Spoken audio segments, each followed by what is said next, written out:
Hello again. You may have noticed that we didn't have a day for. We did have a book, but the weather's been so amazing that I assume always February and October half terms we're stuck indoors, but actually we haven't been. So I'm even a little bit sun-kissed today. So we're going to have day 4 and 5 together, but that's fine because they're both picture books for children, so that works out well. So the first one is called Hip Hop Hooray for Brooklyn, and that's by Jill Harold and Betsy Miller, and it's a really lovely book. It's about Brooklyn, who's a real person, real child, who is born with a clubfoot, and so has to have various operations and then has to wear these very special boots at night. And it's lovely because it's all rabbits. It's a rabbit family with lots of other animals. So the doctor's a bear. Doctors always seem to be bears in children's books. And they want to enter for the rabbit games. And so they enter Brooklyn in for a skipping competition, but she can't do it yet, and she has to practice and she has to try, and she has to keep her boots on at night. And it's lovely. It's very gentle. I read it to my 5-year-old and 3-year-old. They were completely nonplussed by the fact that Brooklyn had to do this. I think children are so actually open to things that adults aren't. And they loved it. We said, because she hadn't worn her shoes, and immediately my 3-year-old said, "That's naughty." She said she promised the doctor she would wear them every night.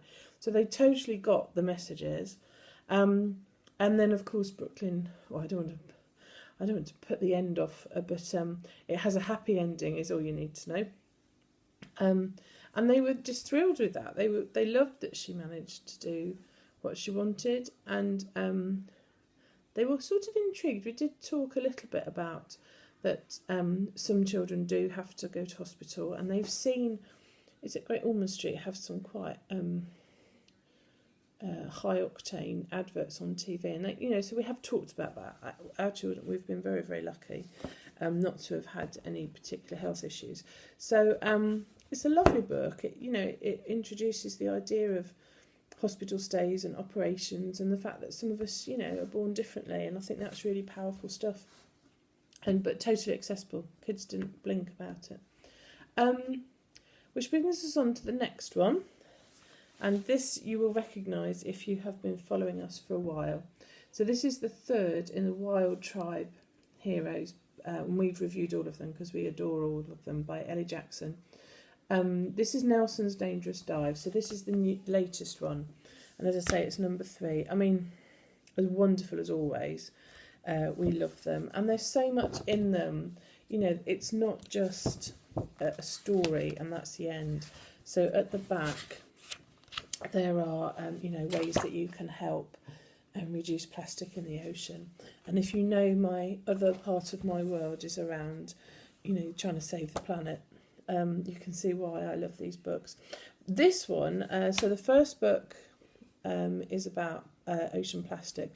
The second book is about balloons and the problems that they can cause. And this book, poor Nelson, this book is Ghost Fishing Nets, is all about that. What was lovely is we read it, and my son, who's nearly 10, said, "We've talked about ghost fishing nets at school," and he knew about them. And I found that fascinating because we're literally right in the Midlands, so we don't have a lot of connection to the sea. And they had talked about them, and he knew about them. As with Brooklyn, there is a happy ending.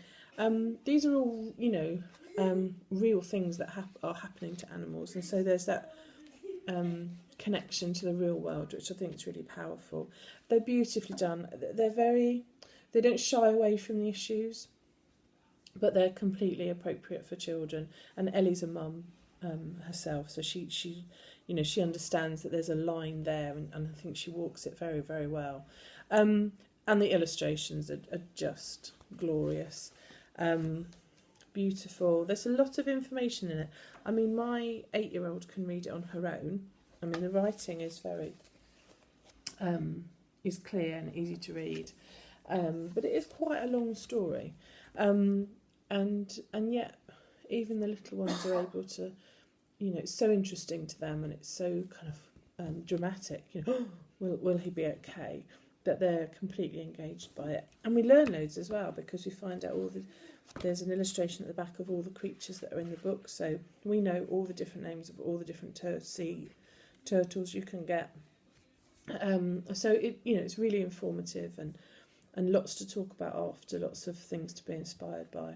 So I think those two are both really, really excellent picture books, and I would encourage you to get both. Absolutely.